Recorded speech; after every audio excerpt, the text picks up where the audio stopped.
দুজন ভাই আজকে প্রধান আলোচক আলোচনা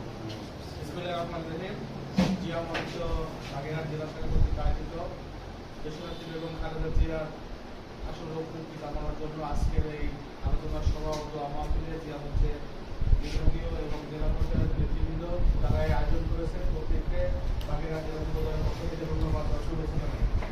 আমি শুধু একটি কথা বলতে চাই, গত বছর 21শে নভেম্বর দেশনেত্রী বেগম খালেদা জিয়া সশস্ত্র বাহিনী দিবসে গেছিলেন।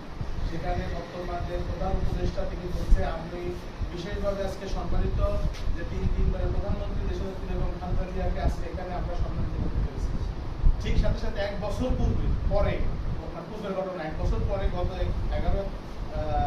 21শে নভেম্বর আপনারা দেখছেন সেনাবাহিনীর প্রধান দেশনেত্রী বেগম খালেদা জিয়াকে বিদায় জানার সভা জানিয়েছে। তো সম্মান দেওয়ার মালিক কিন্তু আল্লাহ।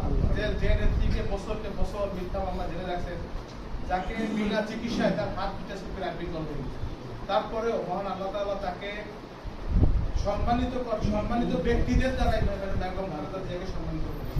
তো আমরা এই মহান ব্যক্তির জন্য দোয়া করবো, সবাই সবার তরফ থেকে দোয়া করবো মহান আল্লাহ তাআলা যেন সুস্থ রাখে এবং একটা স্বাধীন সার্বভৌম এবং গণতান্ত্রিক বাংলাদেশ যেন বেগম খালেদা জিয়া দেখে যেতে পারে এবং তার জন্য তিনি যেন অবদান রাখতে পারে এই বাংলাদেশ গড়ার। সেই জন্য আমরা সবাই দোয়া করবো। সবাই ধন্যবাদ।